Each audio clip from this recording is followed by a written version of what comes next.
Hi friends, centrum വ്ലോഗിൻ്റെ പുതിയൊരു വീഡിയോയിലേക്ക് സ്വാഗതം. ഞാൻ രമ്യ സന്ദീപ്. ഇന്നത്തെ നമ്മുടെ വിഷയം ഫെബ്രുവരി മാസത്തിൽ എന്തെല്ലാം കൃഷി ചെയ്യാമെന്നതിനെ പറ്റിയിട്ടുള്ളതാണ്. അപ്പോൾ ഫെബ്രുവരി മാസത്തിൽ നമുക്ക് കുറച്ചധികം കാര്യങ്ങളുണ്ട്. കാരണം എല്ലാ പ്രാവശ്യവും എല്ലാ മാസവും നമ്മൾ കൃഷി ചെയ്യുന്നത് പോലെയല്ല, ചൂട് കൂടി വരുന്ന സമയമാണ്. അപ്പോൾ അതിനനുസരിച്ച് നമ്മൾ കുറച്ച് മുൻകരുതലുകൾ എടുക്കണം. വെള്ളത്തിൻ്റെ കാര്യമാണെങ്കിലും വളത്തിൻ്റെ കാര്യമാണെങ്കിലും കീടനാശിനിയുടെ കാര്യമാണെങ്കിലും എല്ലാം നമ്മളൊരു കരുതലുണ്ടെങ്കിൽ മാത്രമേ ഈ ചൂട് സമയം അങ്ങോട്ട് തുടങ്ങുന്ന സമയത്ത് നമുക്ക് ഇപ്പം നട്ടാലല്ലേ നമുക്ക് അടുത്ത മാസമൊക്കെ വിളവെടുക്കാൻ പറ്റത്തുള്ളൂ, അതിൻ്റെ അടുത്ത മാസമൊക്കെ. അപ്പോൾ അന്നേരം വരെ നമുക്ക് നല്ല രീതിയിൽ കൊണ്ടുപോകണമെങ്കിൽ കുറച്ചധികം കാര്യങ്ങൾ നമ്മൾ ശ്രദ്ധിക്കുകയും കൂടെ വേണം. അതിനെപ്പറ്റി എല്ലാം ഡീറ്റെയിൽ ആയിട്ട് പറയുന്നൊരു വീഡിയോ ആണിത്. കൂട്ടത്തിൽ തന്നെ ആദ്യമേ പറയട്ടെ, നമുക്ക് വിഷു സമയമാകുമ്പോഴത്തേന് വിളവെടുക്കാനായിട്ട് ഏറ്റവും അധികം മാർക്കറ്റുള്ള ഒരു സംഭവമാണ് വെള്ളരി, കണിവെള്ളരി എന്ന് പറയുന്നത്. അതുപോലെ ഇപ്പോൾ നട്ട് വിഷുവിന് വിളവെടുക്കേണ്ട ഐറ്റംസ് എല്ലാം നടേണ്ട സമയം ഇപ്പോഴാണ്. അപ്പോൾ അതെല്ലാം എന്തൊക്കെയാണെന്നുള്ളത് പറയാം.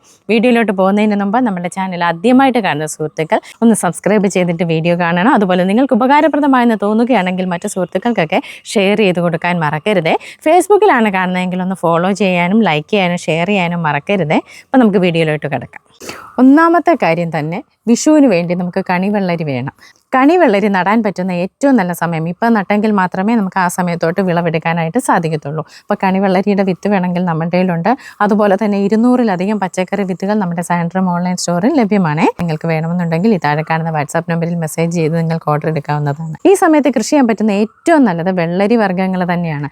വെള്ളരി വർഗ്ഗത്തിലുള്ള കുക്കുംബർ ആണെങ്കിലും വെള്ളരി ആണെങ്കിലും മത്തനാണെങ്കിലും പടർന്നു കയറുന്ന ടൈപ്പിലുള്ള ഏതാണെങ്കിലും പാവല്, കുമ്പളം എല്ലാം തന്നെ നമുക്ക് ഈ സമയത്ത് നല്ല രീതിയിൽ കൃഷി ചെയ്യാനായിട്ട് പറ്റും. അപ്പോൾ കൃഷി ചെയ്യുമ്പോൾ ഞാൻ പറഞ്ഞു കീടങ്ങളുടെ ഒരു കാര്യത്തെപ്പറ്റി. വേനൽക്കാലം അല്ലെങ്കിൽ നല്ല രീതിയിൽ വെള്ളം ഒഴിച്ചു കൊടുത്താലേ കൃഷി നല്ല രീതിയിൽ വിളവ് കിട്ടുന്നു എന്ന കുറച്ച് ആളുകൾക്ക് വിചാരമുണ്ട്. എന്നാൽ വെള്ളം അധികമായിട്ട് ഇപ്പോൾ ഒഴിച്ചു കൊടുക്കരുത്. രാവിലെയും വൈകുന്നേരങ്ങളും അത്യാവശ്യമുള്ള വെള്ളം മാത്രം ഒഴിച്ചു കൊടുക്കാൻ ശ്രദ്ധിക്കുക. പ്രത്യേകിച്ച് ഇലകളിൽ വീഴാതെ ചുവട്ടിൽ ഒഴിച്ചു കൊടുക്കുന്നതാണ് കീടങ്ങൾ സ്പ്രെഡ് ചെയ്യാതിരിക്കാനായിട്ടുള്ള ഏറ്റവും നല്ല മാർഗ്ഗം. ഇൻ കേസ് 2 നേരം വെള്ളം ഒഴിച്ചു കൊടുക്കാൻ ബുദ്ധിമുട്ടുള്ളവർക്ക് ഞങ്ങൾ ചെയ്യുന്ന രീതി എന്ന് പറഞ്ഞാൽ വൈകിട്ട് 5 മണിക്ക് ശേഷമാണ് വെള്ളം ഒഴിച്ചു കൊടുക്കാറ്. ആ സമയത്ത് പിന്നെ രാത്രി മൊത്തം അതുങ്ങൾക്ക് ആ വെള്ളം പിടിച്ചെടുത്ത് നല്ല രീതിയിൽ നിലനിൽക്കുന്നതിന് സഹായിക്കും. പിന്നെ വിത്തുകൾ ഇതുപോലെ മുളപ്പിച്ചതിന് ശേഷം പറിച്ചു നടുന്നതാണ് ഏറ്റവും നല്ലത്. നേരിട്ട് വിത്ത് മുളപ്പിക്കുമ്പോൾ കഠിനമായ ചൂടിൽ അതുങ്ങൾ കയറി വരുമ്പോൾ തന്നെ കരിഞ്ഞു പോകുന്നതായിട്ട് ഇപ്പം നമുക്ക് കണ്ടുവരുന്നുണ്ട്. നേരത്തെ നമ്മൾ അങ്ങനെ ചെയ്യുമായിരുന്നു.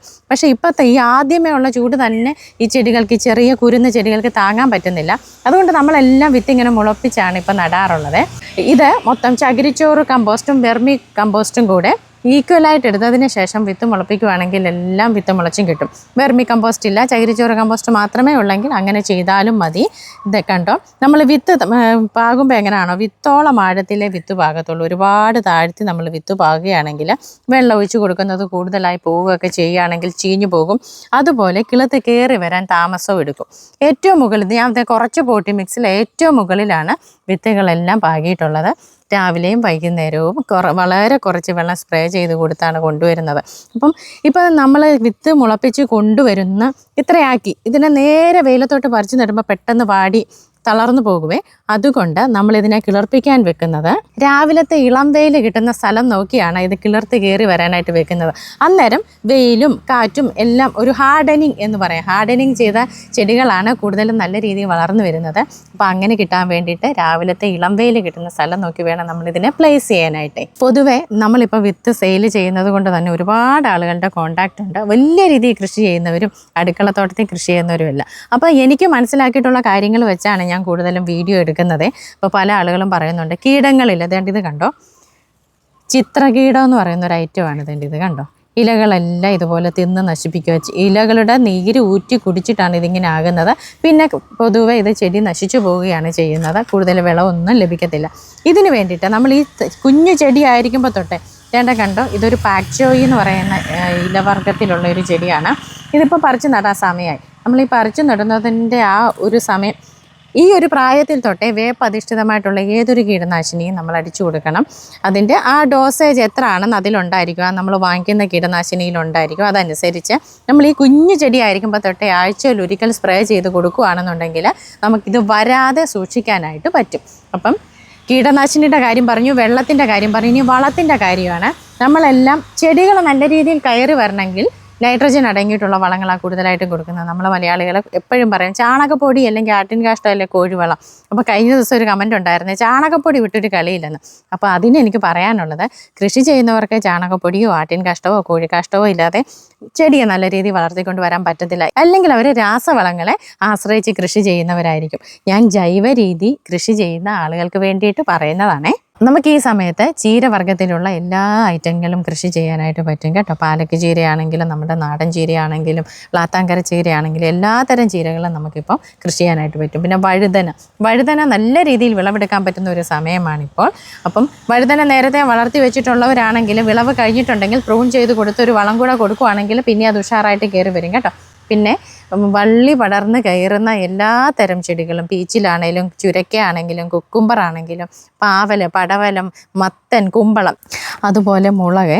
ഇത് ഞാൻ മുളക് തണ്ടി ഈ ട്രേയിൽ പാകി. അതുപോലെ തന്നെ നമുക്കിപ്പോൾ ട്രേ ഒന്നും ഇല്ലാത്തവർക്ക് ഇതുപോലെ ഒരു കുപ്പി കട്ട് ചെയ്തിട്ടോ ഡിസ്പോസിബിൾ ഗ്ലാസ്സിലോ ഒക്കെ പാകിയെടുത്ത് കിളിപ്പിക്കാതെ. പിന്നെ നമുക്ക് തണ്ണിമത്തനെല്ലാം തന്നെ ഇപ്പം നടാൻ പറ്റുന്ന സമയമാണ്. അമരപ്പയറാണ്. അമരപ്പയറും നമുക്കിതുപോലെ കിളിർപ്പിച്ചെടുത്ത് നടാനായിട്ട് പറ്റും. അതുപോലെ വെണ്ടയാണെങ്കിലും പച്ചമുളകാണെങ്കിലും വഴുതന, പയറ് ഇതെല്ലാം നമുക്ക് ഈ സമയത്ത് കൃഷി ചെയ്യാനായിട്ട് പറ്റും. അതുപോലെ നിത്യവഴുതനങ്ങ, തക്കാളി, വാളരിപ്പയറ് ഇതെല്ലാം നമുക്ക് ഈ സമയത്ത് കൃഷി ചെയ്യാനായിട്ട് പറ്റും. അല്പം തണുപ്പുള്ള പ്രദേശങ്ങളിലാണെങ്കിൽ കാബേജും കോളിഫ്ലവറും ബ്രൊക്കോളിയും ഒക്കെ ആണെങ്കിലും നമുക്ക് കൃഷി ചെയ്യാനായിട്ട് പറ്റും.